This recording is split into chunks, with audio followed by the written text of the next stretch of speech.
ဆုတ်ကိုင်ခြင်းနှင့်စွန့်လွတ်ခြင်းဆုတ်ကိုင်ခြင်းကိုပါဠိဘာသာနဲ့ဥပါဒါနစွန့်လွတ်ခြင်းကိုပဟာနလို့ဘုရားမြတ်စွာရဲ့ဒေသနာတော်တွေမှာဖော်ပြထားတယ်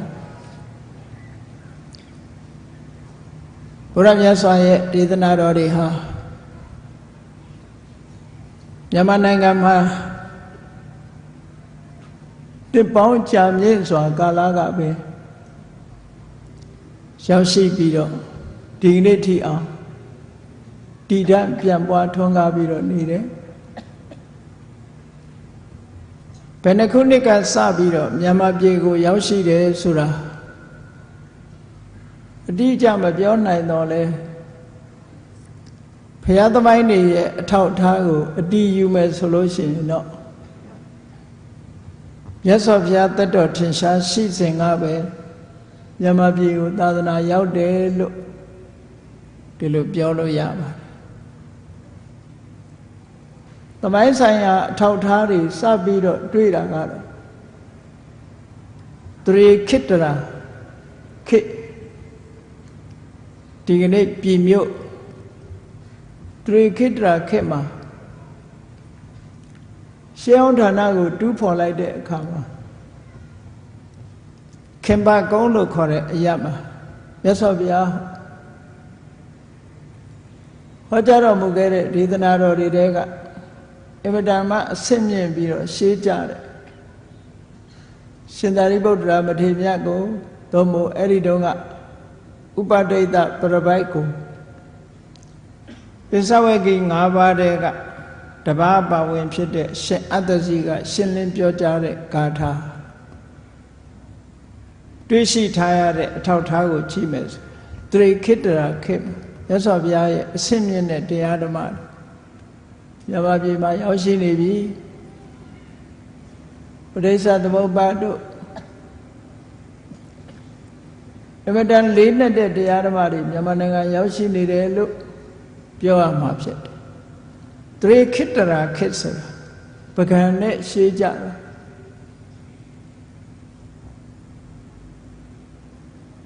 17ရာစုနှစ်လောက်မှပကံကထွန်းကားခဲ့တာအဲ့တော့တရေခိတ္တရာခေကလေးကဘုရားရဲ့တရားတော်တွေမြန်မာပြည်ကိုရောက်ဒီကနေ့ထိအောင်ထွန်းကားတည်ရှိနေတယ်အဲ့လိုထွန်းကားတည်ရှိနေတဲ့တရားဓမ္မတွေနဲ့ပတ်သက်ပြီးတော့မူရင်းတရားတော်တွေဟာပါဠိဘာသာနဲ့ဟောကြားထားတာဖြစ်သည့်အတွက်ကြောင့်မြန်မာနိုင်ငံသားတွေအဖို့ပါဠိဘာသာဆိုတဲ့ဘာသာစကားကြီးရဲ့အဟန့်အတားကြောင့်ဘုရားတရားတော်တွေကိုပိဋကတ်တော်တွေကလာတဲ့တရားဓမ္မများစွာကိုသိရှိခွင့်မရကြသေးဘူးလို့ပြောအောင်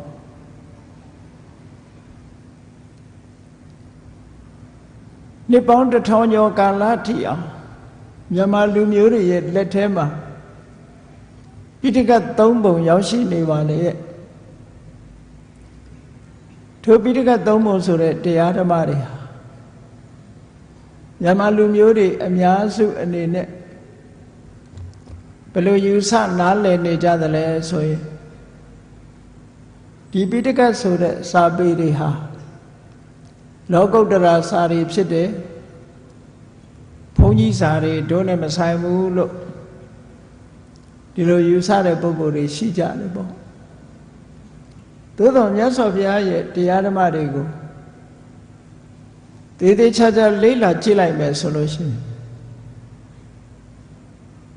နိဗ္ဗာန်ရောက်ကြောင်းကိုဥတည်ထားတာမှန်တော်လဲအနိတ္တရဘိုင်းအရာနိဗ္ဗာန်ကိုဥတည်ထားတာမှန်တော်လဲဘဝတန်တရားမှာမြတ်မောဘဝမှာအကျိုးရှိရာရှိကြောင်းတန်တရားမှာအကျိုးရှိရာရှိကြောင်းကောင်းမြတ်တဲ့ဤစနစ်တွေညွှန်ကြားပြသထားတာအမှန်တမ်းမှတ်သားစရာတွေပြည့်နှက်ပြီးတော့နေ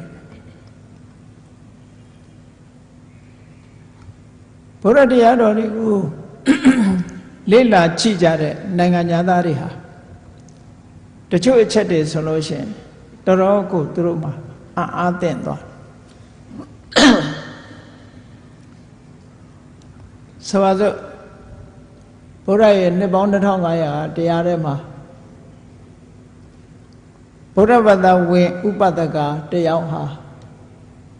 ဥပတိကမ္မဘုရားကိုယုံကြည်ကိုးကွယ်တဲ့ပုဂ္ဂိုလ်တူဟာ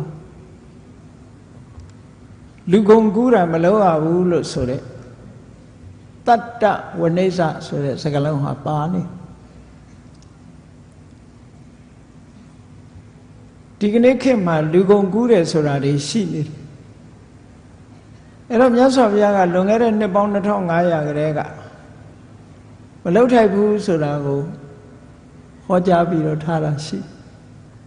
နောက်ပြီးတော့မစ္ဆဝနိတ္တဝိရစေဝါတွေရောင်းဝယ်ဖောက်ကားမှုမလုပ်သင့်ဘူးလို့လူအကျိုးပြုတဲ့လူမှုရေးဆိုင်ရာတရားဓမ္မတွေကိုမြတ်စွာဘုရားရဲ့ဒေသနာတော်တွေထဲမှာတွေ့ရှိရစီးပွားရေးနဲ့ပတ်သက်တဲ့ဒေသနာတော်တွေကျမ်းမာရေးနဲ့ပတ်သက်တဲ့ဒေသနာတော်တွေလူမှုရေးနဲ့ပတ်သက်တဲ့ဒေသနာတော်တွေမြတ်စွာဘုရားရဲ့တရားတော်တွေထဲမှာပိဋကတ်3ပုံထဲမှာဒီကနေ့လေ့လာမယ်ဆိုလို့ရှိရင်တွေ့ရှိနေကြဒါရင်လားလို့ဆိုမကဘူးနိုင်ငံရေးနဲ့ပတ်သက်ပြီးတော့လည်းမြတ်စွာဘုရားဟောကြားထားတာတွေရှိတာနိုင်ငံရေးစနစ်နဲ့ပတ်သက်လာရင်တော့မြတ်စွာဘုရားကဘယ်စနစ်လို့မဟောဘူး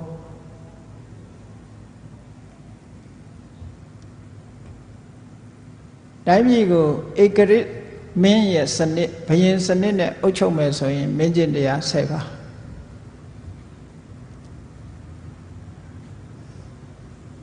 monarchical system လို့ခေါ်တယ်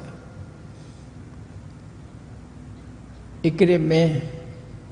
ဘုရင်စနစ်နဲ့အုပ်ချုပ်တာနောက်တစ်ခုကလူမျိုးတစ်မျိုးသုံးဖို့ပါတီတစ်ခုကနေပြီးအုပ်ချုပ်တဲ့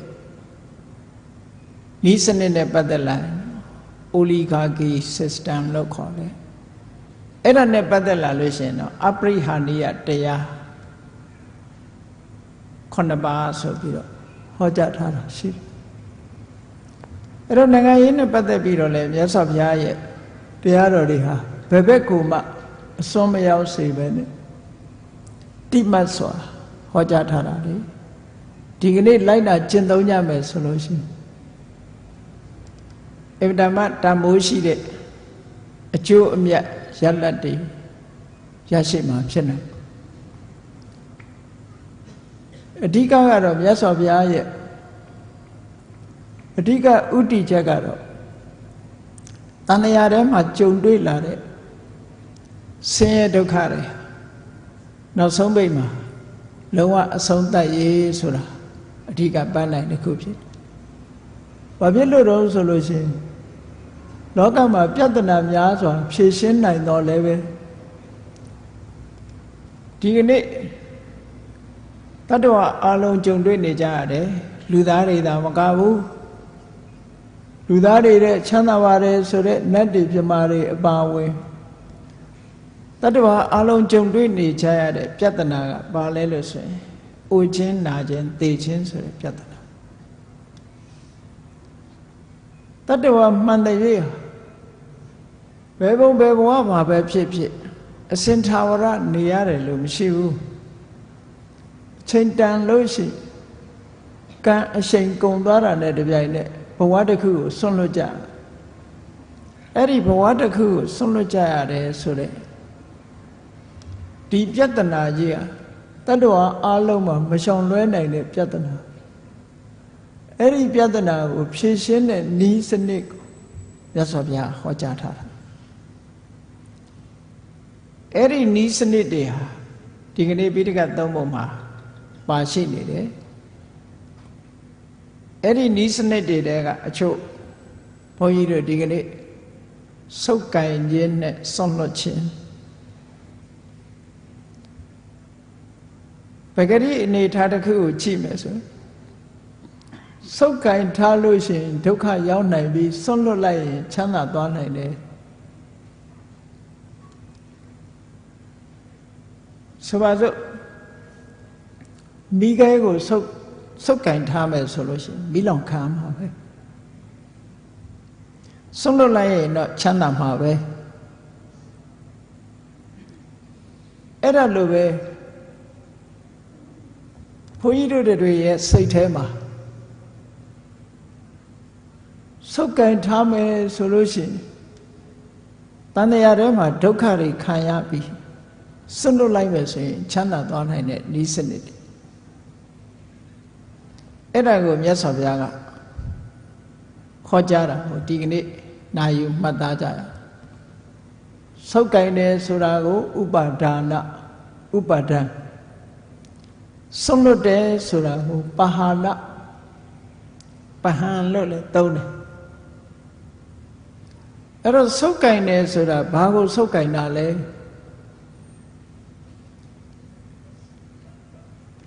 ဘုန်းကြီးတို့ယုတ်ခန္ဓာကိုယ်ကြီးမှာရှိတဲ့လက်ကဆုပ်ကင်ထားတာလို့ပဲစိတ်ကနေလည်းဆုပ်ကင်ထားတာတွေရှိတယ်စိတ်အနေနဲ့ဆုပ်ကင်ထားတာဘာတွေလဲလို့ဆိုရင်အလုံးသိကြတဲ့ဥပါဒံ၄ပါးကိုကြည့်မျက်စိကမြင်ရတဲ့နှစ်သက်စရာအာယုံနားကကြားရတဲ့နှစ်သက်စရာအသံနှာခေါင်းနဲ့နမ်းရှူရတဲ့နှစ်သက်စရာအနတ်လျှာနဲ့လေရက်ရတဲ့နှစ်သက်စရာအရသာခန္ဓာကိုယ်နဲ့ထိတွေ့ရတဲ့နှစ်သက်စရာအထိတွေ့ဆိုတာတွေကိုတဏှာအမြင်ဒိဋ္ဌိအမြင်တွေနဲ့တတ္တဝါတွေဟာဆုပ်ကင်ထားကြတယ်စိတ်ထဲကဆုပ်ကင်ထားတယ်ဘာနဲ့ဆုပ်ကင်ထားတော့ဆိုတဏှာဒိဋ္ဌိနဲ့ဆုပ်ကင်ထားအဲ့ဒီဆုပ်ကင်ထားမှုဟာဘလောက်မြဲတယ်လဲလို့ဆိုရင်လုံးဝမလွတ်နိုင်တဲ့ထိအောင်ဥပမာပေးတဲ့အခါကျတော့ဖားတကောင်ကိုမွေတကောင်ကကိုက်ပြီးတော့ဖမ်းတဲ့အခါထိုဖားဟာယုံထွက်ဖို့အမတန်ခက်တယ်တတ္တဝါတကောင်ကိုမိချောင်းကကိုက်ပြီးတော့ဖမ်းမယ်ဆိုလဲထိုတတ္တဝါဟာမိချောင်းပါးစပ်ကယုံထွက်ဖို့အမတန်ခက်တယ်အဲ့ဒီလိုမွေရဲ့ပါးစပ်မိချောင်းရဲ့ပါးစပ်ကနေပြီးတော့ယုံထွက်ဖို့မစွမ်းနိုင်တယ်လို့တတ္တဝါတွေဟာလဲတတ္တဝါတွေရဲ့စိတ်ဟာလဲကာမဂုဏ်အာယုံဆိုတာတွေကိုဆုပ်ကင်ထားလို့ထိုကာမဂုဏ်အာယုံတွေကယုံထွက်နိုင်စွမ်းမရှိဘူးတဲ့ဒါဖြင့်အဲ့ဒီယုံထွက်နိုင်စွမ်းမရှိတဲ့ကာမဂုဏ်အာယုန်တွေကိုဆုပ်ကင်ထားခြင်းဖြင့်ဘာဖြစ်တယ်လဲမိခဲကိုဆုပ်ကင်ထားမယ်လျှက်စစ်ကြိုးကိုဆုပ်ကင်ထားမယ်ဆိုရင်အန္တရာယ်ဖြစ်တယ်ဆိုတာလူတိုင်းသိတယ်ဟောဒီကာမဂုဏ်အာယုန်တွေကိုတွေ့တာတဲ့စိတ်နဲ့ဆုပ်ကင်ထားမယ်ဆိုရင်အ ਨੇ ဆုံးဒုက္ခရောက်တာဘာလဲလို့ဆိုရင်တောကကိုဆုပ်ခိုင်ထားတဲ့အာယုန်နဲ့ပတ်သက်လာပြီးတော့လူတွေဟာဆွေရင်တော့ကဖြစ်နေကြကိုပြန်ပြီးတော့ဆင်ញင်စဉ်းစားကြည့်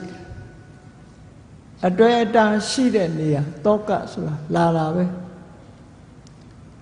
တွေ့တာမှုမရှိတဲ့နေရာဆိုတာတောကဆိုတာမလာဘူးဘယ်နေရာပဲဖြစ်ဖြစ်လူကိုတွေ့တာပဲဖြစ်ဖြစ်ပစ္စည်းကိုတွေ့တာပဲဖြစ်ဖြစ်ကိုတွေ့တာတဲ့အာယုန်တစ်ခုကိုဆုပ်ကင်ထားပြီဆိုရင်ထိုဆုပ်ကင်ထားမှုကိုအကြောင်းပြုပြီးတော့စိုးရိမ်တောကဆိုတာဖြစ်အလုံးလူတွေဟာစိုးရိမ်တောကဆိုတာအတွေ့အကြုံရှိပြီးလူတိုင်းစိုးရိမ်တောကကိုအတွေ့အကြုံရှိအဲ့ဒီစိုးရိမ်တောကဟာစိတ်ထဲနှလုံးထဲမှာရောက်လာလို့ရှိရင်နှလုံးသားကိုပူလောင်စေတယ်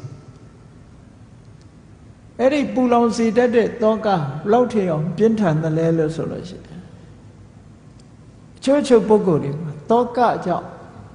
ယူသွတ်သွားသည့်ထိအောင်ပြင်းထန်တယ်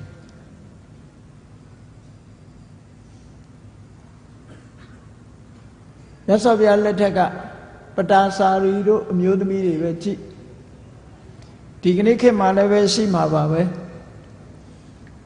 တောကကြောင့်ယူသွတ်သွားတဲ့ဘဝရောက်သွားအဲ့တော့တောကဆိုတာလူရဲ့စိတ်နှလုံးထဲမှာစိတ်နှလုံးကိုပူလောင်စေတတ်တဲ့သဘာဝတရားတစ်ခုသူကဘာနဲ့ရှင်လာတော့ဆိုရင်ဒေါသနဲ့ရှင်တွဲပြီးတော့လာတောကဆိုဒီမှာစိတ်ထဲမှာခံစားချက်တစ်မျိုးပဲပြောမယ်ဆိုလို့ရှိရင်ဒေါသနဲ့ရှင်တွဲလာတဲ့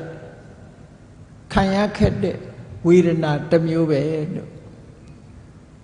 ဒေါမနတဝေဒနာအဲ့ဒါဘာကိုအကြောင်းပြုပြီးဖြစ်တာတောင်းဆိုအာယုန်တွေကိုကာမဂုဏ်တွေကို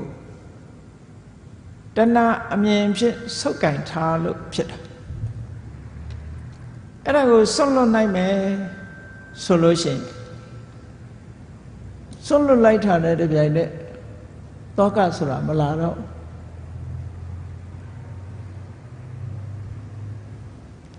ဒါသေးသေးချာချာစဉ်းစားကြည့်လိုက်လို့ရှိရင်ဥပမာပဲကားအယောင်းဝယ်လှုပ်တဲ့ပုဂ္ဂိုလ်ပဲဖြစ်ဖြစ်စိတ်အယောင်းဝယ်လှုပ်တဲ့ပုဂ္ဂိုလ်ပဲဖြစ်ဖြစ်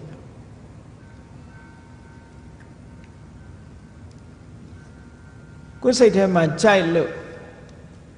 အယောင်းဝယ်တဲ့လို့ဝယ်လိုက်ပြီးတော့ငါကားလို့သတ်မှတ်တဲ့အချိန်ကစပြီးတော့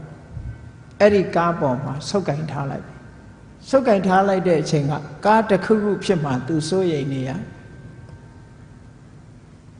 စိတ်ကိုဝယ်ထားတဲ့ပုဂ္ဂိုလ်ကလည်းစိတ်တစ်ခုခုနဲ့ပျောက်ဆုံးသွားမှာစိုးရိမ်ရကိုမဝယ်ခင်တုန်းကဒီစိုးရိမ်စိတ်အဲ့ဒီကားနဲ့စိတ်နဲ့ပတ်သက်ပြီးတော့မပေါ်ခဲ့ဘူးကိုလက်ထဲရောက်တဲ့အခါကျတော့တောကဆိုပေါ်လာကိုနဲ့မပိုင်ဆိုင်တဲ့ပစ္စည်းနဲ့ပတ်သက်ပြီးတောကဆိုမလာဘူးလူလဲတူတူပဲပေါ့လူသားအချင်းချင်းမေတ္တာချစ်ခင်သက်ဝင်လို့မေတ္တာသက်ဝင်ချစ်ခင်လို့နှစ်ဦးလက်တွဲပြီးဆိုတဲ့အချိန်မှာတောကဆိုဝင်လာကိုနဲ့မသိခင်ကဘာတောကမှမဝင်ဘူးသိလာလို့မေတ္တာသက်ဝင်ချစ်ခင်လာပြီဆိုလို့ရှိရင်တောကရောက်လာအဲ့ဒါဘာကြောင့်ရောက်တာတော့ဆိုတဏှာနဲ့ဒီအာယုန်ဒီပစ္စည်းဒီဝတ္ထုကိုဆုပ်ခံလိုက်လို့ပဲဒါလက်တွေ့တရားသဘောအရာတွေ့တာမှုရှိတဲ့နေရာမှာတောကလာတယ်ဒါကြောင့်မို့မြတ်စွာဘုရားဒေသနာတော်တွေဒီမှာဟောတယ်တဏှာယဇာယတိတောကောတဏှာကြောင့်တောကဖြစ်ရတယ်ပေမတောဇာယတိတောကောချစ်ခင်မှုကြောင့်တောကဆိုတာဖြစ်ရတယ်ကာမတောဇာယတိတောကောလူကျင်မှုကြောင့်တောကဆိုတာဖြစ်ရတယ်ဒါအကြောင်းနဲ့အကျိုးပဲလောကလူတွေကစဉ်းစားကြတယ်တောကကင်ဝေးနေထိုင်ရေးတဲ့ပစ္စည်းဥစ္စာတွေကာမဂုဏ်အာယုန်တွေပေါ်မှာလက်ကမလွတ်ဖဲနဲ့စိတ်အာယုန်တွေကမလွတ်ဖဲနဲ့ဆုပ်ကင်ထားပြီးတော့တောကကင်းအောင်နေဖို့ကြိုးစားတယ်ဆိုလို့ရှိရင်ဘယ်နည်းနဲ့မှဖြစ်နိုင်ဘယ်နည်းနဲ့မှတောကကင်းအောင်မနေနိုင်တောကကင်းကျင်လို့ရှိရင်ဆုပ်ကင်ထားမှုကိုစွန့်လွတ်ရမယ်မစွန့်လွတ်သမျှတောကဆိုမကဲနိုင်ဘူးနောက်ဆုံးမှာအလုံးကိုစွန့်လိုက်ပါပြီကိုပေါ်မှာတွေ့တာမှုရှိနေသေးလို့ရှိရင်သူများအတွက်မစိုးရင်ရပါမယ်ကိုယ့်အတွက်တခါစိုးရင်ရပြန်ဟောစိုးရင်မှုဆိုတာတွေ့တာမှုရှိတဲ့နေရာမှာတောကဆိုတဲ့စိုးရင်မှုတွေလိုက်နေတယ်ဆိုတာတရားသဘောဆိုတာအသိဉာဏ်နဲ့ဆင်ញင်စဉ်းစားကြည့်မှသိတယ်အသိဉာဏ်နဲ့စဉ်းစားကြည့်ဖို့တတိကနေပြီးတော့အာယုံစိုက်ပေးဖို့လိုအပ်တယ်ဒါကြောင့်မို့အမှတ်တမဲ့မနေပဲနဲ့တတိတံပစင်ညတရားနဲ့နေရမယ်လို့မြတ်စွာဘုရားဟောတာတတိရှိနေပြီဆိုလို့ရှိရင်နောက်ကအသိဉာဏ်လိုက်လာမေမေလျော့ရောနေလိုက်ပြီဆိုရင်အသိဉာဏ်လည်းပေါ်မလား ဒါကြောင့်မို့လို့ကာမဂုဏ်အာယုန်တွေကိုဆုပ်ကင်ထားခြင်းလို့ဆိုတဲ့ကာမုပါဒနာဆုပ်ကင်ထားလို့ရှိရင်တောကဖြစ်မယ်ဒါအ ਨੇ ဆုံးအပြစ်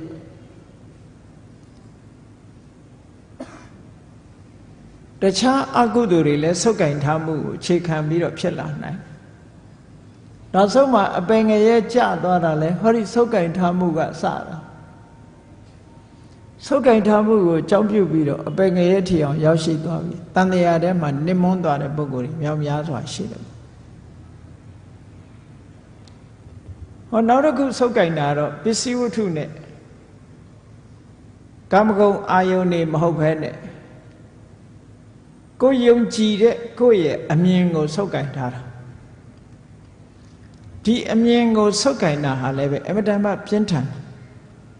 အဲ့ဒါကိုဒိဋ္ဌုပါဒနာလို့ခေါ်တယ်ဒိဋ္ဌိဆိုတာအမြင်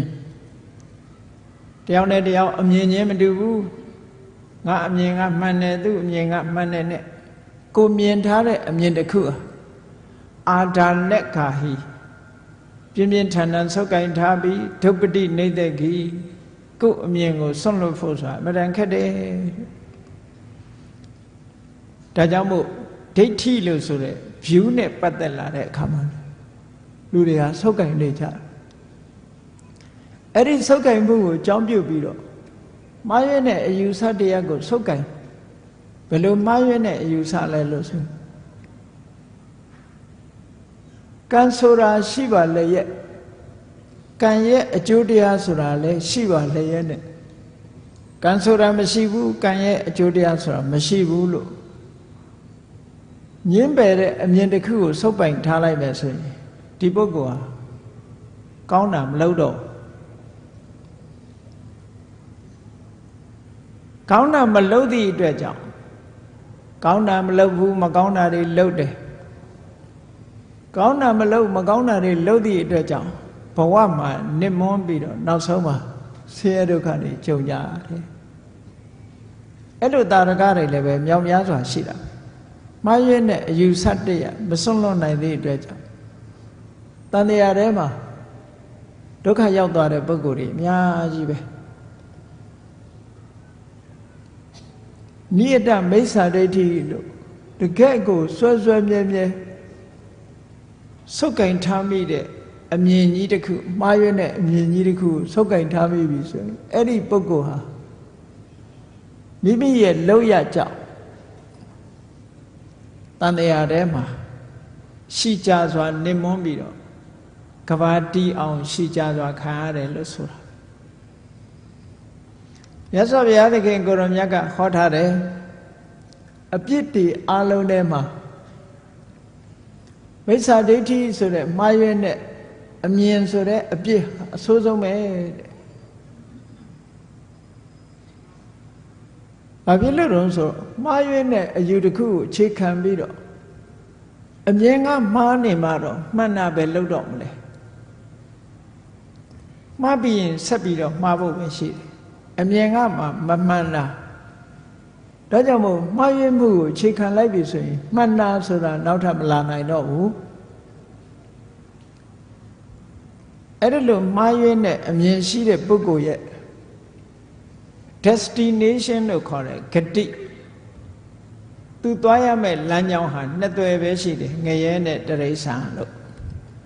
ဒါကမြတ်စွာဘုရားသုတ်တန်တစ်ခုမှာဒီလိုဟောထားဘာဖြစ်လို့လဲဆိုတော့မှားယွင်းမှုကိုအကြောင်းပြုပြီးတော့ तू ကအကုသိုလ်တွေပဲလုပ်မယ်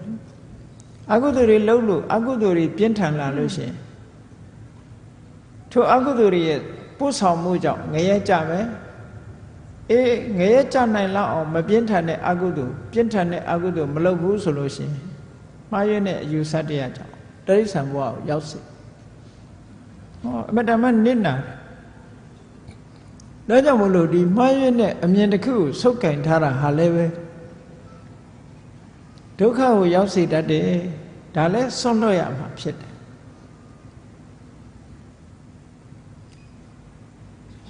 အဲ့ဒီနှစ်ခုဟာအမတမအရေးကြီးတယ်လို့ဆုပ်ကင်ထားခြင်းအဲ့ဒီဆုပ်ကင်ထားသမျှကာလပတ်လုံး တန်တရားတွေကလွတ်မြောက်မှုကြုံတွေ့ရတဲ့ဒုက္ခတွေရဲ့အဆုံးသတ်မှုဆိုတာဘယ်နည်းနဲ့မှမရှိ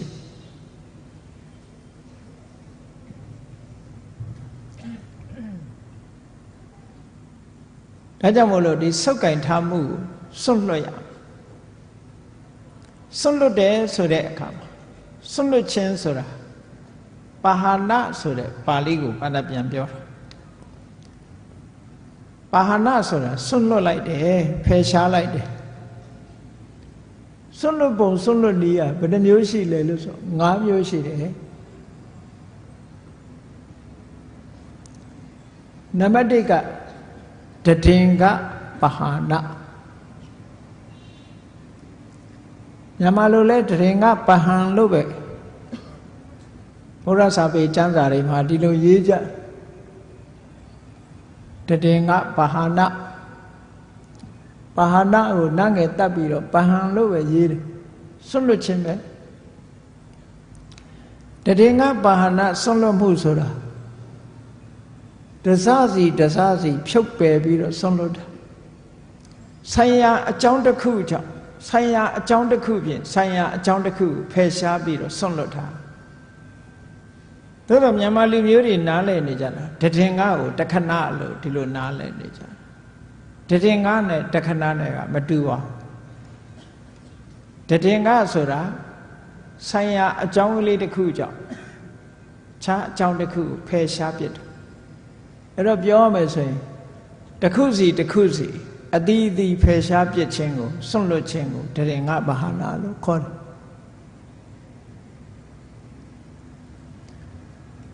နောက်တစ်ခုကဝိက္ခံပနဘာဟာနာတွန်းလှန်ဖယ်ရှားပြီးတော့စွန့်လွတ်မှုဒီစွန့်လွတ်မှုကတော့တွန်းလှန်ဖယ်ရှားထားတယ်တွန်းထုတ်ထားတယ်ခုနလိုတစားစီစွန့်လွတ်တာမဟုတ်ဘူးတပြုံလုံးတွန်းလှန်ဖယ်ရှားပြီးတော့စွန့်လွတ်တာဝိက္ခံပနပါဟနာ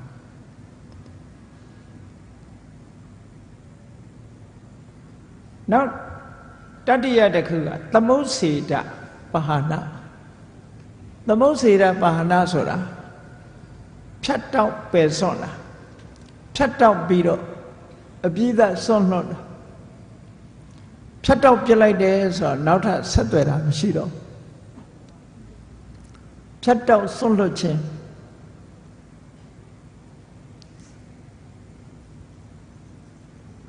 နောက်တစ်ခုကပฏิပတ္တိပါဟနာပฏิပတ္တိပါဟနာလို့ဆိုတာထပ်မံငြိမ့်သက်စွန့်လွတ်ခြင်းလက်ကြံလေးတွေမရှိရအောင်ထပ်မံငြိမ့်သက်ပြီးတော့စွန့်လွတ်တာတဲ့ဟောနံပါတ်5ကျတော့နေတရဏပါဟနာထက်ခွာစွန့်လွတ်ခြင်းလို့ဒါစွန့်လွတ်ခြင်း5မျိုးလို့ဒီလိုမှတ်သားတတိငါပါဟနာတဲ့ဝိက္ခံပနပါဟနာသမုတ်စေတပါဟနာပฏิပတ္တိပါဟနာနေတရဏပါဟနာစပယိတံကနေပါဒီလိုစွန့်လွတ်မှု5မျိုးဖယ်ရှားမှု5မျိုးခွဲခြားပြီးတော့ဟောထားတာရှိတယ်အဲ့ဒီမဲ့တရင်ကပါဟနာဆိုတာတစားချင်းသက်ဆိုင်ရာအကြောင်းလေးတွေတစ်ခုစီကနေစွန့်လွတ်သွားဒါဝိပဿနာကျင့်စဉ်နဲ့ဆိုင်တယ်အသိဉာဏ်ဆိုတာတစ်ခုစီထူထောင်ပြီးတော့မှားရနေတဲ့အယူဆတွေမမှန်ကန်တဲ့အချက်အလက်တွေစိတ်ရဲ့အညစ်အကြေးတွေကိုတဖြည်းဖြည်းတစ်ခုချင်းဖယ်ရှားသွားတာတည်ငါဘာနာ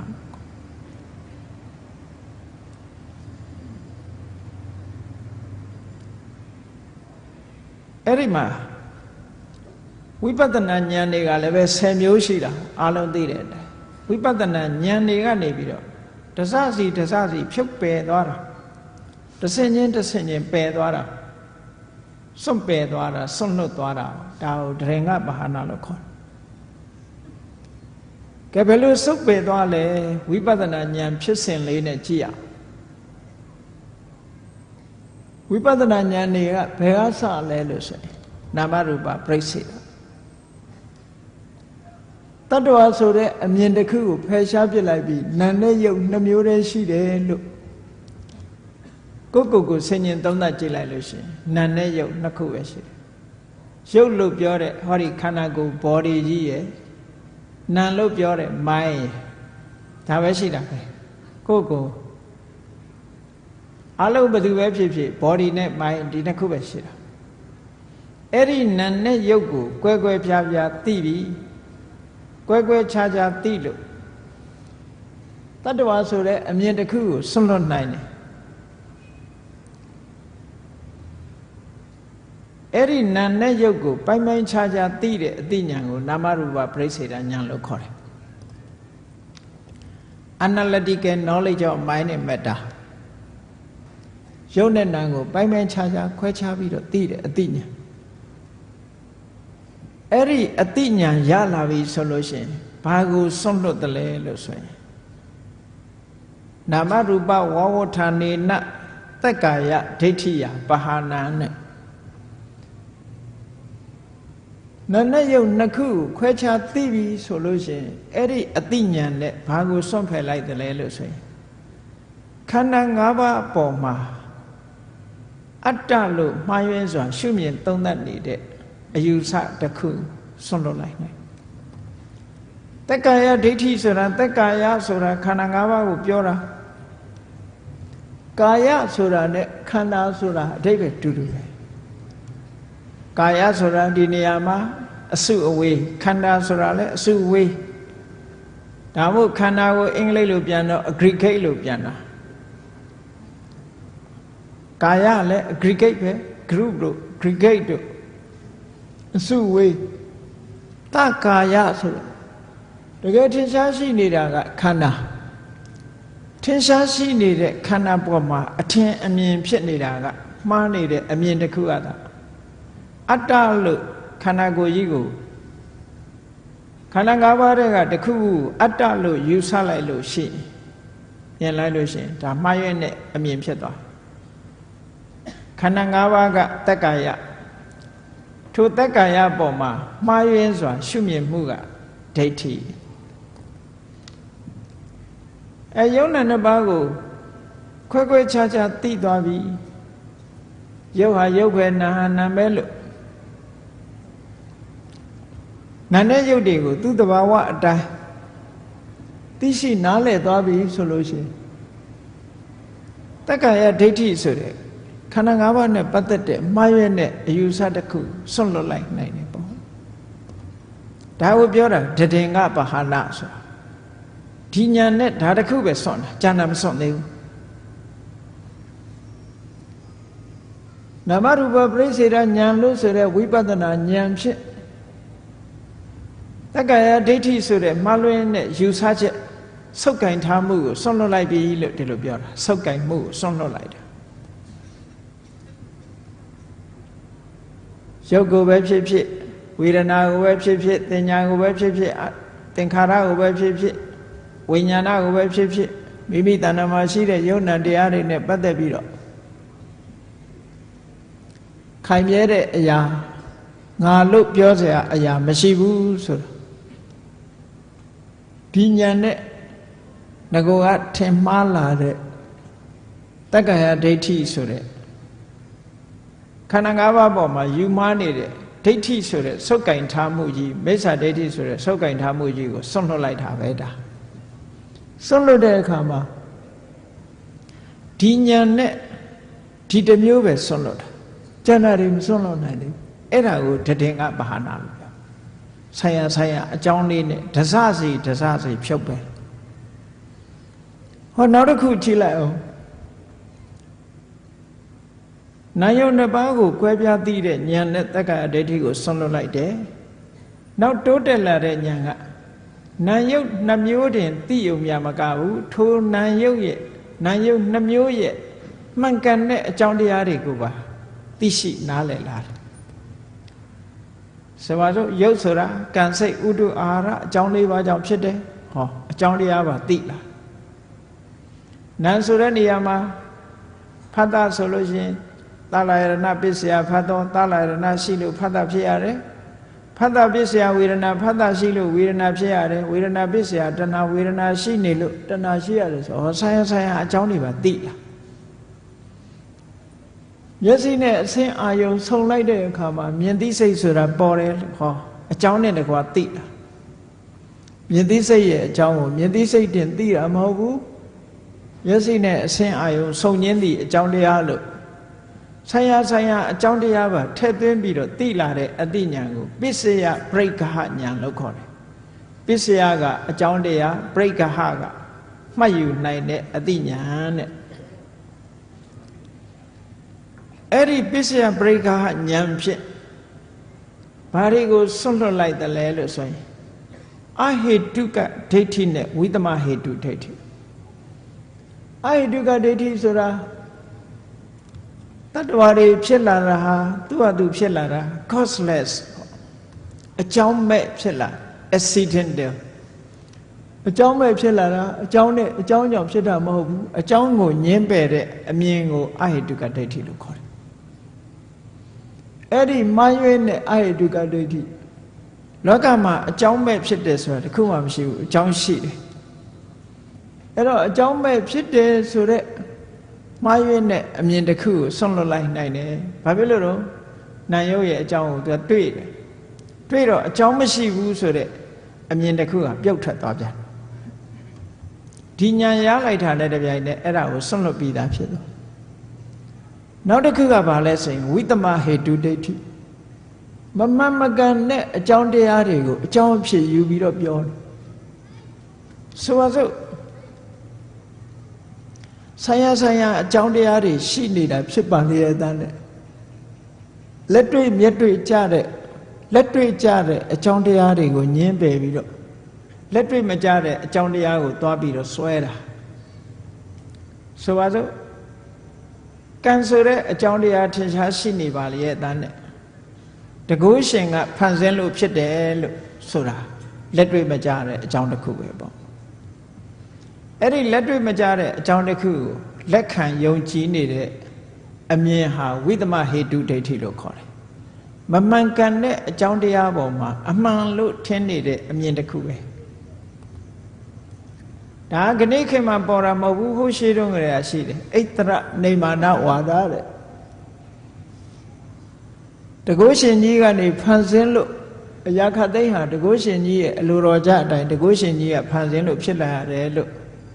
လူတွေကယုံကြည်ကြတယ်။နောက်တစ်ခုကတော့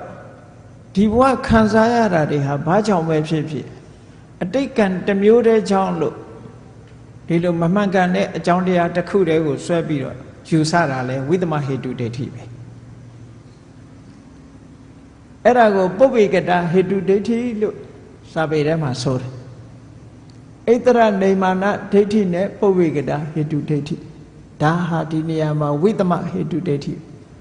မမှန်ကန်တဲ့အကြောင်းတရားတွေကိုအမှန်အဖြစ်မြင်နေတဲ့အယူအဆတစ်ခုဟောဒီမှန်မှန်ကန်ကန်အကြောင်းတရားတွေဆိုတော့ပဋိစ္စသမုပ္ပါဒ်နဲ့မှန်ကန်တဲ့အကြောင်းတရားတွေမြတ်စွာဘုရားကထုတ်ဖော်ဟောကြားထားတယ်ပဋ္ဌာန်း၄ပစ္စည်းမှာလည်းမှန်ကန်တဲ့အကြောင်းတရားတွေကိုမြတ်စွာဘုရားထုတ်ဖော်ဟောကြားထားတယ်အဲ့ဒီမှန်ကန်တဲ့အကြောင်းတရားတွေကိုညှင်းပယ်ပြီးတော့မမှန်ကန်တဲ့အကြောင်းတရားတွေကိုအကြောင်းအဖြစ်ယူဆတယ်ဆိုတဲ့မိစ္ဆာဒိဋ္ဌိတွေကိုဟောဒီပစ္စယပရိက္ခဉာဏ်ကဖယ်ရှားပြတ်နိုင်တယ်ဒီဉာဏ်နဲ့ဆွန့်လွတ်လိုက်တာဒါကြောင့်မို့တထင်ကပဟာနာဒီဉာဏ်လေးကဒါပဲဆွန့်လွတ်နိုင်တယ်နောက်တစ်ခုဝိပဿနာဉာဏ်တစ်ခုအဆင့်မြင့်သွားတဲ့အခါမှာဘာဖြစ်လဲပစ္စယပရိက္ခဉာဏ်ရလာတဲ့အခါကျတော့နောက်တစ်ခုဆွန့်လွတ်မှုကဘာလဲလို့ဆိုရင်ပစ္စယပရိက္ခဉာဏ်ရလာလို့ရှိရင်မှန်ကန်တဲ့အကြောင်းတရားတွေကိုသိသွားသည့်အတွက်ကြောင့်အကြောင်းကိုတွေးထားတဲ့ပုဂ္ဂိုလ်တယောက်ဟာဖြစ်အောင်မလားမဖြစ်တော့ဘူးလားဆိုတဲ့တွေးတောယုံမှမှုတွေမလာတော့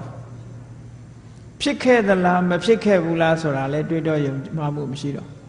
ဘာဖြစ်လို့တော့အကြောင်းဆိုတာတွေ့နေအကြောင်းရှိရင်ဖြစ်အောင်ပဲအကြောင်းမရှိရင်မဖြစ်ဘူးအဲ့တော့မှန်ကန်တဲ့အကြောင်းတရားတွေကိုအကြောင်းပြုပြီးတော့သိမြင်ထားတဲ့အခါကျတော့ကင်္ခာဝိတရဏတန်တရားတွေကိုကြော်လွှားပြီးတော့ကျန်လေတန်တရားတွေကိုကြော်လွှားနိုင်တဲ့အတိနဲ့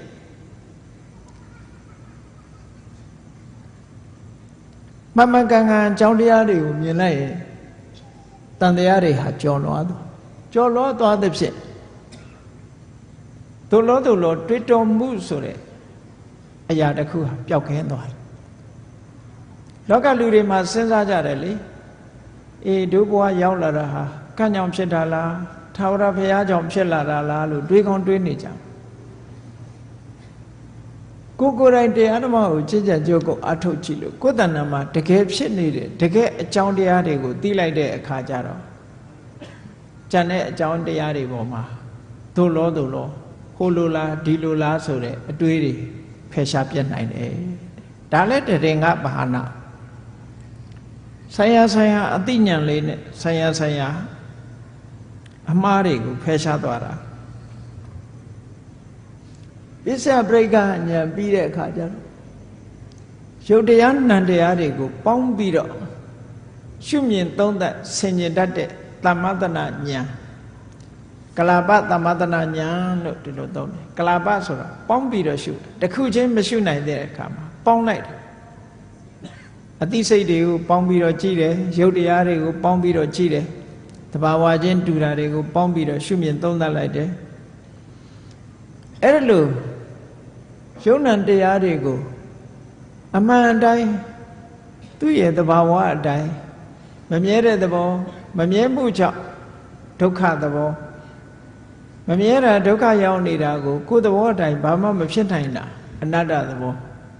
ဒါတွေကိုသုံးသပ်ဆင်ခြင်မိလာတဲ့အခါမှာယုံ nant တဘာဝတွေကိုသိမြင်လာတဲ့ဟောဒီအတိညာသမသနာဉာဏ်ဖြင့်ငါဥစ္စာဆိုတဲ့မှားယွင်းတဲ့ယူဆချက်ကြီးတစ်ခုဆွန့်လွတ်လိုက်နိုင်တယ်ပေါ့ငါလို့ပြောမယ်ဆိုဘယ်ဟာကိုပြောမှာလဲထာဝရပြောင်းလဲနေတဲ့အရာကြီးတစ်ခုငါလို့ပြောမှာလားဆိုပါစို့ကိုယ့်ကိုအတန်လေးတစ်ခုလှုပ်ကြည့်ပေါ့အတန်ဆိုတာရုပ်ပဲကာကြီးခါခွေးပဲရွတ်ကြည့်ကြည့် ABCD ပဲရွတ်ကြည့်ကြည့်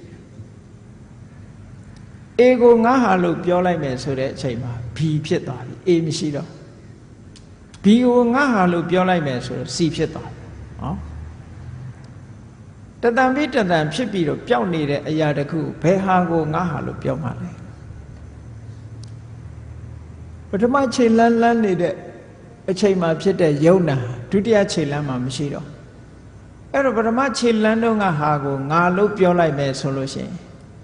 ဒုတိယခြေလန်းရောက်တာနဲ့ငါဆိုတာလည်းမရှိတော့ငါဟာဆိုတာလည်းမရှိတော့အဲ့ဒါကြောင့်မလို့သမသနာဉာဏ်နဲ့ယုတ်တရားနံတရားတွေကိုဆင်ញင်သုံးသပ်မိသွားပြီဆိုလို့ရှိရင်ငါဆိုတဲ့မှားယွင်းတဲ့အမြင်တစ်ခုငါဟာဆိုတဲ့ဆွလန်းမှုဆိုတာတွေကိုဆွန့်လွတ်လိုက်နိုင်တယ်တဲ့ဒီအမြင်မြင်မှဒီအသိဉာဏ်ရမှဒါကိုဆွန့်လွတ်နိုင်ဒါကြောင့်မို့လို့တည်ငါဘာနာအစဉ်တစ်ခုပြီးတစ်ခုဆွန့်လွတ်သွားတဲ့သဘောပြောတယ်နောက်တစ်ခါဝိပဿနာဉာဏ်စဉ်တစ်ခုကျင့်ကြံကြိုးကိုအထုတ်တဲ့အခါမှာတမာရီစွမ်းအားလေးတွေရလာတဲ့အခါစိတ်ကလေးတည်ငြိမ်လာပြီဆိုလို့ရှိရင်ခန္ဓာကိုယ်ကအလင်းအောင်လေးတွေထွက်လာတာတို့တတိစွမ်းအားဉာဏ်စွမ်းအားတွေထက်မြက်လာတာတို့သရာစွမ်းအားတွေထက်မြက်လာတာတို့ဘယ်တော့မှမကြုံဘူးတဲ့အတွေ့အကြုံလေးတွေရလာတဲ့အခါကျဒါထူးခြားတဲ့တရားဓုတရားမြတ်လို့စိတ်ထဲမှာထင်လာတတ်တယ်အဲ့ဒါလို့ထင်လာပြီးတော့ဆွဲလန်းပြီးတော့ရပ်တန့်သွားတတ်တယ်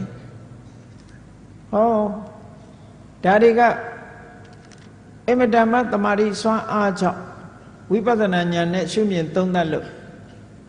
ဒီအလင်းအောင်ဆိုတာရတာအသိဉာဏ်တွေထက်လာတာသရစွမ်းအားတွေတက်လာတာတတိတွေသိကောင်းလာတာတကယ်တော့ အခုလိုပေါ်လာတာဟာဝိပဿနာဉာဏ်ရဲ့အကျိုးဆက်မျှတာဖြစ်တယ်ငါဒီပေါ်မှာရပ်တည်ပြီးတော့နေရမှာမဟုတ်ဘူးငါဆက်သွားရမယ်လမ်းကတခြားရှုမှတ်နေကြတရားတိုင်းဆက်လက်ပြီးတော့ရှုမှတ်ရမှာလို့ဝိပဿနာလမ်းကြောင်းဟုတ်တာမဟုတ်တာကိုခွဲခြားပြီးတော့သိအဲ့တော့အလင်းရောင်လေးပေါ်လာတာကိုဒီအလင်းရောင်လေးကိုဆက်ပြီးတော့ရှုနေမယ်ကြည့်နေမယ်တွေ့တာနေမယ်ဆိုရင်ဒါလမ်းမဟုတ်တော့ယုံနဲ့ဓမ္မသင်္ခါရတရားတွေကိုပဲဆက်ပြီးတော့ရှုတာကသာလင်လမ်းအဲ့တော့လမ်းမဟုတ်တာနဲ့လမ်းဟုတ်တာဒီနှစ်ခုကိုခွဲခြားသိတဲ့ဉာဏ်ကိုမက္ကမက္ကညာနာလို့ခေါ်တယ်မက္ကမက္ကညာနာဒါသနာသိပြီးတော့မြင်တဲ့ဉာဏ်ဝိပဿနာလမ်းကြောင်းဟုတ်တယ်မဟုတ်ဘူးဒီနှစ်ခုကိုကွဲကွဲပြားပြားသိသွားတဲ့အသိဉာဏ်မျိုးကိုမက္ကမက္ကညာနာဒါသနာဟုတ်တယ်လေလောကမှာခရီးသွားရင်တောင်မှပဲမှားရွေးတဲ့လမ်းကိုလျှောက်သွားလို့ရှိရင်ကိုလိုချင်တဲ့ခရီးပဲရောက်မလဲမှန်ကန်တဲ့လမ်းပေါ်မှာလျှောက်မှရောက်အေးမှန်ကန်တဲ့လမ်းကိုရွေးပြီးတော့ဒါကအဲ့ဒီသွားတဲ့လမ်းမဟုတ်ဘူးတခြားဟာကမှဒီသွားတဲ့လမ်းလို့ကွဲကွဲပြားပြားသိသွားပြီဆိုလို့ရှိရင်ဘာကိုစွန့်လွတ်နိုင်တယ်လဲလို့ဆိုလို့ရှိရင်လမ်းမဟုတ်တာကိုလမ်းလို့ထင်နေတဲ့အထင်ကြီးတစ်ခုကိုစွန့်လွတ်လိုက်နိုင်တယ်ပေါ့မှားရွေးတဲ့အမြင်တစ်ခုစိတ်ထဲမှာမှတ်ထင်နေမှုတစ်ခုဝိပဿနာလမ်းကြောင်းမဟုတ်တာကြီးကိုလမ်းကြောင်းလို့ထင်နေတဲ့မှားရွေးတဲ့မှတ်ထင်မှုကြီးတစ်ခုစွန့်လွတ်လိုက်နိုင်တယ်တဲ့ဟောဆိုင်ရာဆိုင်ရာဉာဏ်ကလေးကဒီတိုင်းပဲစွန့်လွတ်သွားတာလို့ဒီလိုပြောတာဟောနောက်တစ်ခုကျတော့ယုံနာဓမ္မသင်္ခါရတရားတွေဖြစ်ပြမှုကိုရှုလိုက်တဲ့အခါမှာ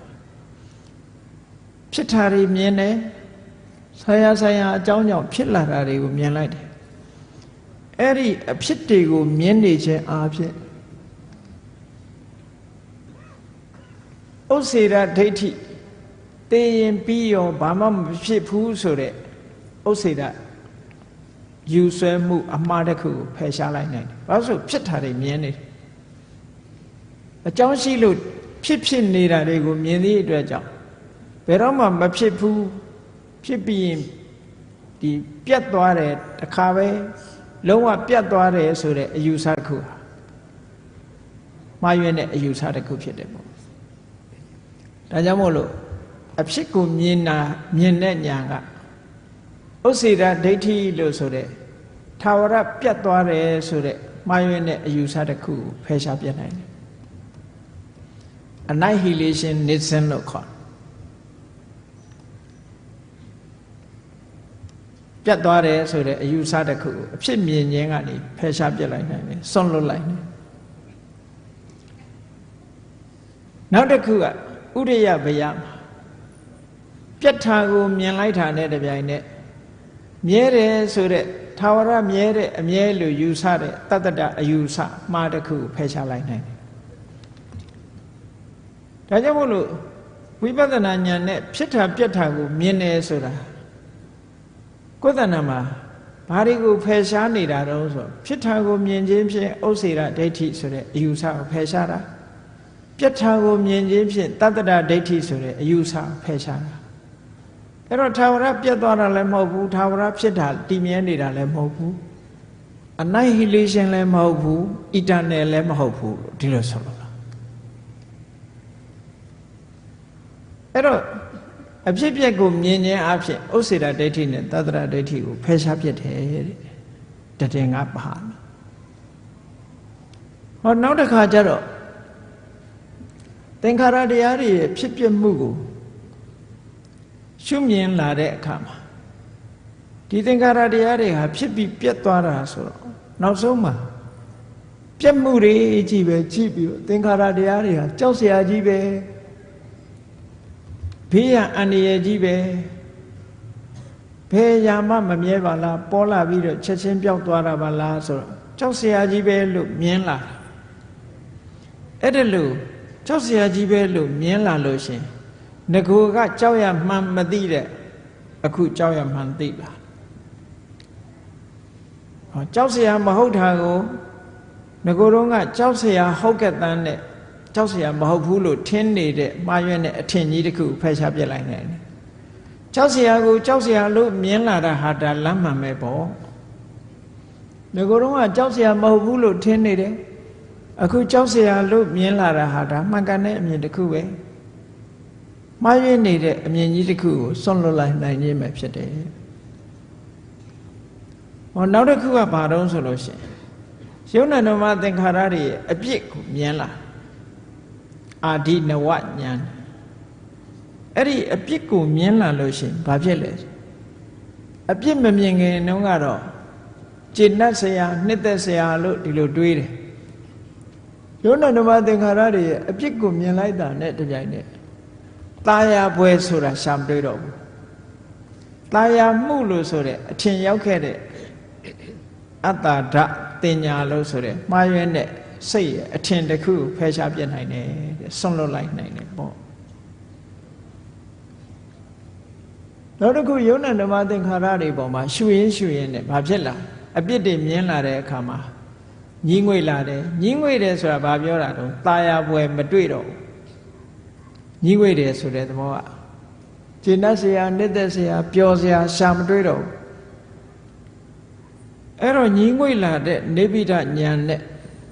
ငကိုယ်တော်ကလောကကြီးကပျော်စရာကြီးလို့ထင်နေတာဟုတ်အဲ့ဒီပျော်စရာကြီးလို့ထင်ခဲ့တဲ့အထင်ကိုညှိငွေ့မှုကဖယ်ရှားပြစ်လိုက်တယ်ဒါဟုတ်တာပဲလေပျော်စရာနဲ့ညှိငွေ့မှုကဆန့်ကျင်ဘက်ပဲပျော်စရာကြီးလို့ထင်နေတဲ့လောကကြီးမှာပျော်စရာမဟုတ်ဘူးဆိုတာသိလားပျော်စရာလို့ထင်နေတဲ့အထင်တစ်ခုကိုဖယ်ရှားပြစ်လိုက်ခြင်းပဲနောက်တစ်ခုမௌစီတုကမြတညာရင်းငွေစရာကောင်းတဲ့သင်္ခါရတရားတွေကလွတ်ချင်လာတယ်ဆိုတဲ့အသိဉာဏ်တစ်ခုဟာငကိုယ်တော့ကတန်လျာဝကမလွတ်ချင်ပျော်တယ်ဒီဘဝမှာပဲနေရတာကျဉ်တ်နေတယ်အဲ့ဒီကျဉ်တ်ပြီးတော့လွတ်ချင်စိတ်လွတ်ချင်မှုရဲ့ဆန့်ကျင်ပဲဖြစ်တဲ့အတွေးတွေကိုဖယ်ရှားပြစ်နိုင်တယ်အဲ့ဒါတွေကိုဆွန့်လွတ်လိုက်တယ်လို့ဒီလိုပြောတာ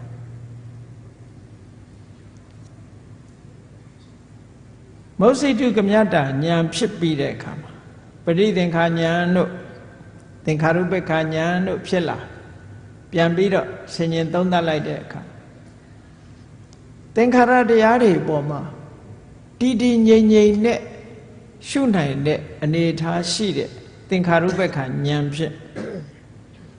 သင်္ခါရတွေတရားတွေပေါ်မှာတည်တည်ငြိမ်ငြိမ်မထားနိုင်တဲ့ရောက်ရက်ခတ်နေတဲ့ချစ်ချင်းမုန်းချင်းဆိုတာတွေနဲ့ရောထွေးနေတဲ့အနေအထားတွေကိုဆွန့်လွတ်လိုက်နိုင်တယ်တဲ့သင်္ခါရုပ္ပခာဉာဏ်ပြီးလို့ရှိရင်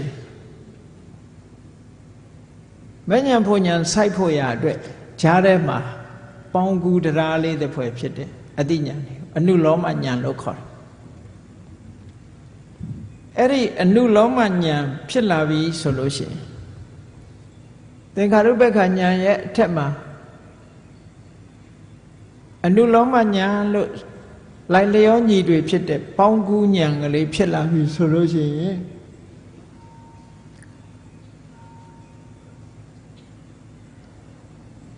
အကြောင်းတရားတွေဖြစ်ပေါ်လာတဲ့အကြောင်းတရားတွေထိုအကြောင်းတရားတွေရဲ့ချုပ်ငြိမ်းရာဖြစ်တဲ့နိဗ္ဗာန်မှန်ကန်တဲ့အကြောင်းတရားတွေဒုက္ခခတ်သိမ်းချုပ်ငြိမ်းသွားတဲ့နိဗ္ဗာန်နဲ့ပတ်သက်ပြီးတော့စိတ်ထဲမှာဆန့်ကျင်ဘက်ဖြစ်နေတာတွေကင်းလွတ်သွားတယ်မှန်တယ်လေလောကလူတွေဟာနိဗ္ဗာန်ဆိုတာဘာမှမဖြစ်ရတော့ဘူးဘဝတစ်ခုချုပ်ငြိမ်းသွားတယ်ဆိုလို့ရှိရင်ကြောက်တယ်ဖြစ်ချင်တာဟိုလူကဘဝတဏှာရှိနေတဲ့ပုဂ္ဂိုလ်တယောက်ကဘာမှမဖြစ်ရတော့ဘူးဆိုလို့ရှိရင်မနေနိုင်ဘူးသူကဖြစ်ချင်ဘုန်းကြီးတို့ငယ်ငယ်တုန်းကကြားဘူးတဲ့ဓမ္မကြီးတယောက်လို့ပဲ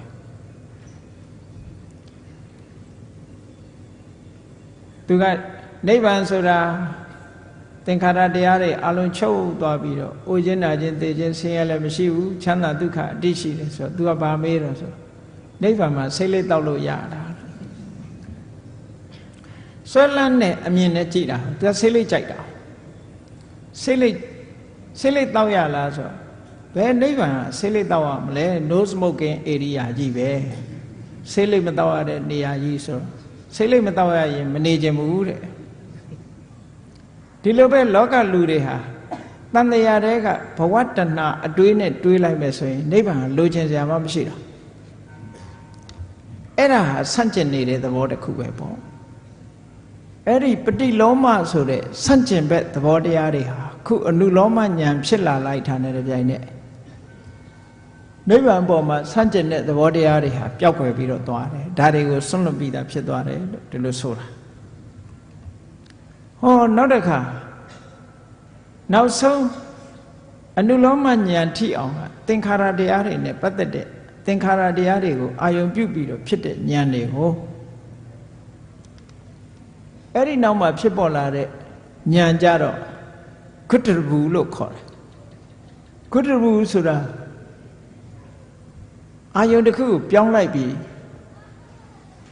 သင်္ခါရတရားတွေကိုဝိပဿနာဉာဏ်နဲ့ရှုပြီးတော့ယုံ nant ဓမ္မသင်္ခါရတရားတွေပေါ်မှာရှုလာတဲ့ဝိပဿနာဉာဏ်ဟာကုတ္တရဘူးဉာဏ်ဖြစ်လာတဲ့အချိန်မှာအဲ့ဒီသင်္ခါရအာယုန်တွေကိုစွန့်လွတ်လိုက်တယ်နိဗ္ဗာန်ဆိုတဲ့အာယုန်ကိုရယူလိုက်တယ်သင်္ခါရဆိုတဲ့အာယုန်တွေဟာအဲ့ဒီအချိန်မှာစွန့်လွတ်လိုက်တယ်ဆုပ်ကင်မထားတော့ဘူးကုတ္တရဘူးဉာဏ်ပေါ်လိုက်တာနဲ့တပြိုင်နက်ယုတ်တဓမ္မသင်္ခါရအာယုန်လုံးဝမရှိတော့သင်္ခါရချုပ်ဆုံးရာသင်္ခါရတွေရဲ့ဆုံးရာဒုက္ခတွေရဲ့အဆုံးသတ်ရာနိဗ္ဗာန်ကိုမြင်လိုက်တာနဲ့တပြိုင်နက်သင်္ခါရဆိုတဲ့အာယုန်ကြီးတစ်ခုလုံးကိုစွန့်လွတ်ပြလိုက်တာတဲ့ဟောဒါစွန့်လွတ်ခြင်းနေပဲအဲ့ဒီလိုတစစီတစစီဉာဏ်တွေဟာဒီဉာဏ်နဲ့ဒါကိုဒီဉာဏ်နဲ့ဒါကိုတစ်ခုစီတစ်ခုစီစွန့်လွတ်သွားတာကိုတည်ငါပဟာနာလို့ခေါ်တာတခဏလေးစွန့်လွတ်တာကိုပြောတာမဟုတ်ဘူးဆိုင်ရာဆိုင်ရာဉာဏ်လေးတွေနဲ့ဆိုင်ရာဆိုင်ရာတရားဓမ္မအစိုးတရားတွေမှားယွင်းချက်တွေကိုစွန့်လွတ်ပြီးတော့သွားတာတည်ငါပဟာနာလို့ခေါ်တယ်ဒါစွန့်လွတ်ခြင်းပဲနောက်တစ်ခုဝိက္ခမနပဟာနာလို့ဆိုတာတွန်းထုတ်ဖယ်ရှားစွန့်လွတ်ခြင်းအဲ့ဒါကဘာလို့ဆိုရင်သမထကျင့်စဉ်တစ်ခုကိုကျင့်ပြီးတမာရီစွမ်းအားနဲ့နိဝရဏတရားတွေကိုတွန်းထုတ်ဖယ်ရှားလိုက်တာနိဝရဏတရားတွေဟာလုံးဝအနာမရောက်တခါတည်းအကုန်လုံးကာမဂုဏ်အာယုခံစားခြင်းနဲ့စိတ်တွေကာမဂုဏ်ဘောကာခံစားခြင်းနဲ့စိတ်တွေခံစားမှုမရလို့မကျေနပ်တဲ့စိတ်တွေစိတ်အားပြောညံ့မှုတွေစိတ်တွေလေလွင့်နေမှုတွေတန်တရားဖြစ်နေမှုတွေဆိုတဲ့ဒီစိတ်ရဲ့အဟံတာပညာကိုအားနည်းစေတတ်တဲ့နိဝရဏတရားတွေကိုတွန်းထုတ်ဖယ်ရှားပြီးတော့စိတ်ကလေးဟာအာယုံလေးတစ်ခုပေါ်မှာတိတိမတ်မတ်နဲ့တိတိငြိမ်ငြိမ်နေနိုင်တာဥပမာဘာနဲ့တူတုံးဆိုလို့ရှိရင်ရေမျက်နှာပြင်ပေါ်မှာမော်သေးမော်ညင်းတွေဖုံးနေတဲ့အခါရေကလာတဲ့ပုဂ္ဂိုလ်တရားဟာရေအိုးလေးကိုအပေါ်တင်ပြီးတော့ရေမျက်နှာပြင်ပေါ်ရေအိုးလေးတင်ပြီးတော့လှုပ်လိုက်တဲ့အခါကျတော့မော်သေးမော်ညင်းတွေဟာဘေးဖယ်သွားသလိုပဲတမာရိစွမ်းအားနဲ့ဒီအညစ်အကြေးတွေကိုဖယ်ရှားတာတွန်းထုတ်ဖယ်ရှားခြင်းဆိုတဲ့ဝိက္ခမနပဟံအားဖြင့်စွန့်လွတ်ခြင်းလို့ဒါပြောတာအဲ့ဒါကတမာရိတရားဇန်တရားတွေကနေပြီးနိဝရဏတရားတွေကိုစွန့်လွတ်တဲ့သဘောနောက်တစ်ခုသမုတ်စေတပဟာနာဆိုတာဘာကိုပြောတာလဲလို့ဆိုဝိပဿနာကျင့်စဉ်ကိုကျင့်လိုက်တဲ့အခါသင်္ခါရတရားတွေရဲ့ဆုံးရာနိဗ္ဗာန်ကိုလေးကမြင်မယ်ပေါ့သောတပတိမဲ့ဖြစ်တယ်သဂရဂါမိမဲ့ဖြစ်တယ်အနာဂါမိမဲ့ဖြစ်တယ်ရတ္တမဲ့ဖြစ်တယ်သူဝိပဿနာနဲ့သူပဲသောတပတိမဲ့ဖြစ်ဖို့ဝိပဿနာကတစ်ခုသဂရဂါမိမဲ့ဖြစ်ဖို့ဝိပဿနာကတစ်ခုသောတပတိမဲ့ရဲ့ဝိပဿနာတစ်ခုတည်းနဲ့သဂရဂါမိမဲ့အနာဂါမိမဲ့အရတ္တမဲ့ဆိုတာမဖြစ်ဘူးသူဝိပဿနာနဲ့သူလမ်းကြောင်းကနေသူကသူသွားရတာဝ ဝိပဿနာဉာဏ်ကိုအစစ်မြင့်ပြီးတော့တိုးမြင့်သွားလို့ပထမဝိပဿနာဉာဏ်စွမ်းနဲ့သောတပန်ဖြစ်သွားတယ်သောတပတိမဲ့စိတ်ပေါ်တယ်ထို့နောက်ဆက်လက်ပြီးအထုတ်တဲ့ဝိပဿနာဉာဏ်တိုးမြင့်လာတဲ့ဝိပဿနာဉာဏ်နဲ့သဂရဂါမိမဲ့ဖြစ်တယ်တိုးမြင့်လာတဲ့ဝိပဿနာဉာဏ်နဲ့အနာဂါမိမဲ့ဖြစ်တယ်အစစ်အမြင့်ဆုံးဝိပဿနာဉာဏ်နဲ့ရတ္တမက်ဆိုတာဖြစ်တယ်အဲ့ဒီမဉ္ဇဉ်၄ပါးကြိုးစားအထုတ်လိုက်လို့ရှင်အဲ့ဒီမက်တွေကမိမိရဲ့တဏ္ဍာမှာဒီဒုက္ခကိုထုတ်လုပ်တဲ့တဏှာလို့ဆိုတဲ့သမုဒိယသစ္စာဘက်သားဖြစ်တဲ့ကိလေသာတွေအလုံးနောက်ထပ်ဘယ်တော့မှပေါ်မလာအောင်ဖြတ်တောက်ဖယ်ရှားပြစ်နိုင်တယ်ဖြတ်တောက်ပယ်ရှားခြင်းဖြင့်ဆွန့်လွတ်လိုက်တယ်လို့ဆိုလို့အနုတ္တယကိလေသာလို့ခေါ်တဲ့ခန္ဓာ၅ပါးပေါ်မှာဆွဲလန်းပြီးတော့နေတဲ့ဆွဲလန်းတယ်ဆိုတာအာယုံအပြည့်ဆွဲလန်းတာကိုမဆိုလို့နော်အာယုံအပြည့်ဆွဲလန်းတာကိုပြောတာမဟုတ်ဘူးတရားအပြည့်ဆွဲလန်းတာဘုန်းကြီးတို့တွေရဲ့ခန္ဓာကိုယ်ထဲမှာခန္ဓာထဲမှာကြည့်မယ်ဆိုရင်အနုတ္တယကိလေသာဆိုတာကိန်းပြီးတော့နေတယ်ကိန်းတယ်ဆိုတာကိလေသာဖြစ်ဖို့အနေအထားတွေရှိနေတယ်လို့ပြောတာဒီခန္ဓာကိုယ်နဲ့ပတ်သက်ပြီးကိလေသာဖြစ်ဖို့အနေအထားတွေရှိနေမိချစ်ဖူးထဲမှာမိဖြစ်နိုင်တဲ့အနေအထားလေးရှိနေတယ်လို့ဘုန်းကြီးတို့တွေရဲ့တဏ္ဍာမှာကိလေသာတွေဖြစ်ဖို့အနေအထားလေးတွေရှိနေအကြောင်းတစ်ခုပေါင်းဆက်ပေးလိုက်မယ်ဆိုလို့ရှိရင်ပေါ်လာမှာဆိုပါစို့မျက်စိကနှစ်သက်စရာအာယုံလေးမြင်လိုက်တိုင်းလောဘဆိုတာဖြစ်လာမမြင်ရင်မဖြစ်သေးဘူးမြင်လိုက်ရင်ဖြစ်ပြီနားကလည်းပဲကိုကြိုက်တဲ့အတန်လေးကြားလိုက်ပြီဆိုရင်လောဘမကြိုက်တဲ့အတန်လေးကြားပြီဆိုရင်ဒေါသဘယ်ကရောက်လာဟောဆိုင်နဲ့ဆိုင်အကြောင်းတရားတွေပေါင်းစပ်လိုက်တဲ့အခါမှာပေါ်လာတဲ့သဘောအဲ့ဒါကိုအနုတ္တယဓာတ်လို့ခေါ်တယ်အဲ့ဒါလို့ကိန်းနေတဲ့အနုတ္တယဓာတ်တွေကိုမက်ကနေပြီးတော့နောင်ဘယ်တော့မှမပေါ်လာအောင်ဘယ်လိုပဲတိုက်ဘယ်လိုပဲအာယုန်တွေကလာနောက်ထပ်ဘယ်တော့မှမပေါ်တော့ဆိုပါစို့ဂက်စ်မီးချဖူးလေးထဲမှာဘိန်းလည်းဖြုတ်ပလိုက်ဂက်စ်တွေလည်းထုတ်ပလိုက်လို့ရှိရင်မီးဖြစ်เสียအကြောင်းမရှိတော့ဘူးပေါ့အဲ့ဒါလိုပဲဖယ်ရှားပစ်လိုက်တဲ့ဘယ်တော့မှမလာအောင်ဖယ်ရှားပစ်လိုက်နိုင်တဲ့ဆွန့်လွတ်မှုကိုသမုဋ္ဌေတပဟာနဖြတ်တောက်ဖယ်ရှားဆွန့်လွတ်ခြင်းလို့ဒီနည်းနဲ့ဆွန့်လွတ်ခြင်းဟောနောက်တစ်ခုကျတော့ဘာလဲလို့ဆိုရင်မက်ပြီးတဲ့အခါမှာဖို့စိတ်မက်ရဲ့အကျိုးတရားအနေနဲ့ဖို့စိတ်ကပေါ်လာတယ်အဲ့ဒီဖို့စိတ်လေးပေါ်လာတာထပ်မှန်ပြီးတော့သူကငြိမ့်သက်ပြီးတော့ဆွန့်လွတ်တာပฏิပတ္တိပါဟနာထပ်မှန်ငြိမ့်သက်ဆွန့်လွတ်ခြင်းဥပမာဘာနဲ့တူတော့ဆိုရင်ပထမမီးကိုငြိမ့်လိုက်ပြီမဲ့လို့အပူတွေကျန်နေသေးတယ်အဲ့ဒီအပူတွေကိုဒုတိယအချိန်ထငြိမ့်နေပေါ့မီးငြိမ့်သွားပြီမဲ့လို့မီးခဲလေးမှာမီးသွေးခဲမှာအပူလေးကျန်နေသေးတယ်အဲ့ဒီအပူကိုထငြိမ့်တဲ့သဘောမက်စိတ်ကမီးငြိမ့်အောင်လုပ်တယ်ဖို့စိတ်ကအပူငြိမ့်အောင်လုပ်တယ်ထငြိမ့်တာအဲ့ဒါမျိုးကိုပฏิပတ္တိပါဟနာလို့ဒီလိုခေါ်တာအဲ့ဒါကထမှန်ငြိမ့်သက်ဆွန့်လွတ်ခြင်းဟောနောက်တစ်ခုကျတော့နိတ္တရဏပါဟနာလို့ခေါ်တယ်နိဗ္ဗာန်ဆိုတဲ့သဘောဟာအကြောင်းတရားတွေကစုပေါင်းလှုပ်ထားတဲ့နာယုတ်လိုပဲခေါ်သင်္ခတလိုပဲခေါ်ဒုက္ခလိုပဲခေါ်အကြောင်းတရားတွေကပေါင်းစပ်ပြီးတော့ထားတဲ့ယုတ်နံဓမ္မသင်္ခါရတရားတွေကလုံးဝထွက်သွားခြင်းအပြင်ဆွန့်လွတ်တာဟောနိဗ္ဗာန်ဟာသင်္ခါရတရားတွေနဲ့လုံးဝလွတ်သွားတဲ့အဆင့်နိတ္တရဏဆိုလွတ်သွားတာထွက်သွားတာလွတ်မြောက်သွားတာ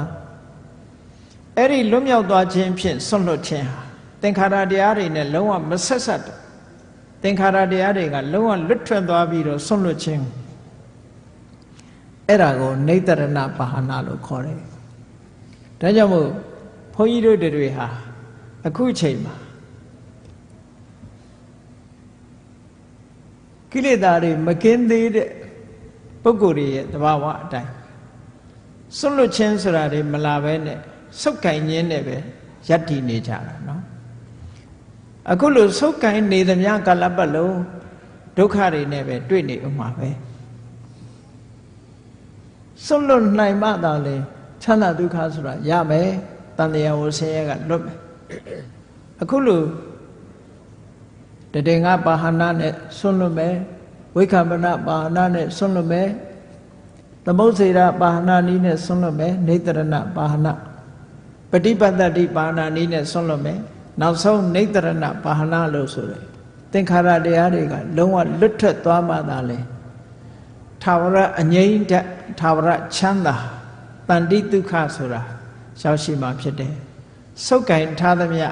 ကာလပတ်လုံးဆင်းရဲဒုက္ခထဲမှာမထွက်နိုင်သေးဘူးဆွန့်လွတ်လိုက်ပြီးနောက်ဆုံးမှာအမြင့်ဆုံးဆွန့်လွတ်ခြင်းဆိုတဲ့သင်္ခတတရားတွေကိုအလုံးဆွန့်လွတ်လိုက်နိုင်ပြီဆိုတဲ့အခါကျမှသာလေထာဝရအငြိမ့်တတ်ဆိုတဲ့နိဗ္ဗာန်ချမ်းသာကိုရရှိမှဖြစ်တယ်ဒါကြောင့်မို့တရားချစ်ခင်သူတော်စင်ပြိဿတ်တို့ဆုတ်ကင်ခြင်းဆိုတာကိုတစတစဘုန်းကြီးတို့ဖြုတ်ပယ်ပြီးတော့ဆွန့်လွတ်ခြင်းဆိုတာတွေကိုတဖြည်းဖြည်းဆွန့်လွတ်သွားနိုင်မှသာလျှင်နောက်ဆုံးတန်တိဒုက္ခမြတ်စွာဘုရားသခင်ကိုရောမြတ်ဟောတဲ့နိဗ္ဗာန်ပရမန်ဒုက္ခ supreme happiness ဆိုတဲ့နိဗ္ဗာန်ချမ်းသာကိုမျက်မှောက်ပြုနိုင်မှာဖြစ်တယ်ဆိုတာကိုသဘောကျပြီးတော့ဆုတ်ကင်ခြင်းမပြုဘဲနဲ့ဆွန့်လွတ်ခြင်းကိုကြိုးစားပြီးတော့အားထုတ်ဖို့အမတန်မှအရေးကြီးတာကြောင့်မို့လို့ဆွန့်လွတ်နိုင်ရေးအတွက်ကြိုးစားအားထုတ်နိုင်ကြပါစေကုန်သတည်း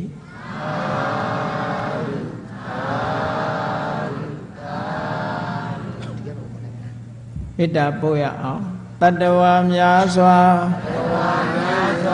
ဘေးရန်ကွာချမ်းသာကြပါစေတတ္တဝါများစွာဘေးရန်ကွာချမ်းသာကြပါစေမေတ္တာရေချမ်းသွန်ကားဖြံငြိမ်းချမ်းကြပါစေမေတ္တာရေချမ်းသွန်ကားဖြံငြိမ်းချမ်းကြပါစေသက်ရှိကျမ်းမာစိတ်ချမ်းသာတို့ရဆန္ဒပြည့်ပါစေသက်ရှိကျမ်းမာစိတ်ချမ်းသာတို့ရဆန္ဒပြည့်ပါစေ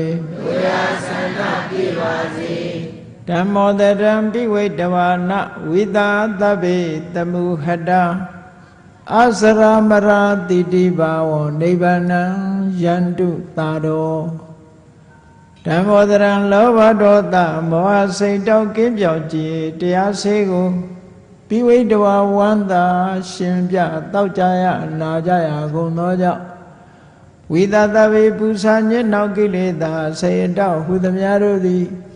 သမုဟတာပိဉ္ကြဘက်တွင်ရေမတင်တဲ့ကဲ့သို့ကင်စင်လွင်ပြောင်းပေမရအောင်ပယ်ဖြောင်းအပ်ကုန်သည်ဟွန်တုစင်စစ်မသွေဖြစ်ကြပါစေကုန်သတည်းအစရမရံအိုခြင်းလဲကွာနာခြင်းလဲကင်းသေးခြင်းလဲရှင်းထသောတေတိဘဝကိလေသာဟုပုခသိင်ကင်းခြင်းရာအစစ်ဖြစ်ပေထသောနိဗ္ဗာန်နိဗ္ဗာန်ဟုခေါ်အေးမြုတော်သို့သာရောတရားချစ်ခင်စိတ်ကောင်းဝိညာသူတော်စင်များတို့သည်ယန္တုပါရမီအဆင့်ဆင့်မြင့်တယ်မြင့်၍မလင့်ပုံသေးဆိုက်ရောက်တော်မူကြပါစေကုန်သတည်း